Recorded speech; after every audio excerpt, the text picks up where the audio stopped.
বিসমিল্লাহির রহমানির রহিম। জাবালে নূর চ্যানেলের পক্ষ থেকে স্বাগতম। আসসালামু আলাইকুম। এই আমলটি করতে হলে তিনটি জিনিসের প্রয়োজন।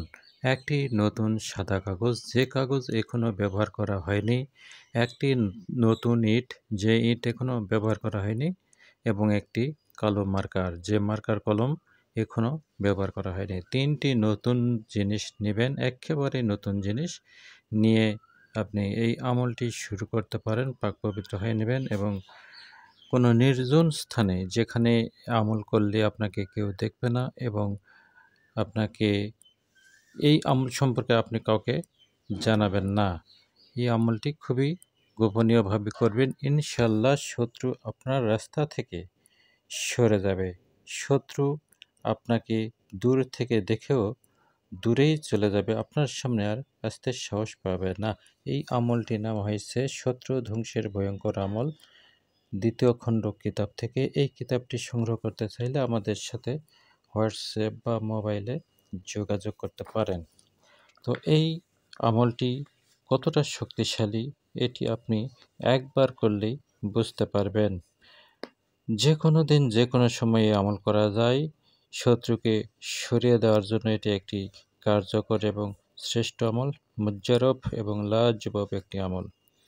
এই আমলের বরকতে সকল প্রকার শত্রু আপনার রাস্তা থেকে দূরে চলে যাবে। আপনার সাথে আর শত্রুতা করতে তো আসবেই না, বরং আপনাকে দূর থেকে দেখে সে দূরেই চলে যাবে, আপনার সামনে আর আসার চেষ্টা করবে না এবং সে আপনাকে দেখে বিচলিত হয়ে যাবে, উদ্বিগ্ন হয়ে যাবে এবং আপনার সামনে না আসার চেষ্টা করবে। এই আমলটি খুবই শক্তিশালী একটি আমল, কাজেই অন্যায় অসৎ উদ্দেশ্যে কাউকে কষ্ট দেওয়ার জন্য সন্দেহমূলক, হিংসামূলক সামান্য ঝগড়া বিবাদে এই আমলটি করবেন না। শত্রুর অত্যাচারের মাত্রা দিন দিন বৃদ্ধি পেলে তাকে যদি কোনোভাবে থামানো না যায়, সেক্ষেত্রে এই আমলটি করবেন। ইনশাল্লাহ আল্লাহর রহমতে এই নকশার বরকতে শত্রু একেবারে তাবাহ, বরবাদ ও ধ্বংস হয়ে যাবে। শত্রু আপনার রাস্তা থেকে চিরতরে দূরে চলে যাবে।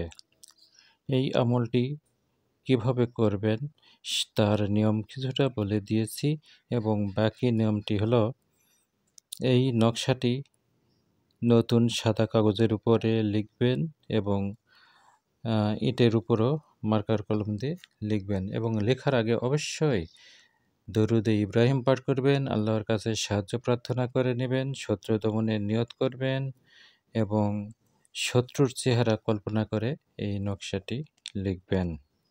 নিচে শত্রুর নাম লিখবেন। যদি শত্রুর নাম জানা থাকে তাহলে শত্রুর নাম, শত্রুর মায়ের নাম লিখবেন, আর মায়ের নাম জানা না থাকলে শুধু শত্রুর নাম লিখবেন। একই নিয়মে এই নকশাটি ইটের উপরও লিখবেন। লেখার নিয়মটি হলো, ডান দিক থেকে উপর থেকে নিচে লিখবেন, ডান দিকে উপর থেকে নিচে, এরপর দ্বিতীয় ঘরের ডান দিকের উপরের থেকে নিচে লিখবেন। এইভাবে এই চাল অনুসারে এই নকশাটি লিখবেন।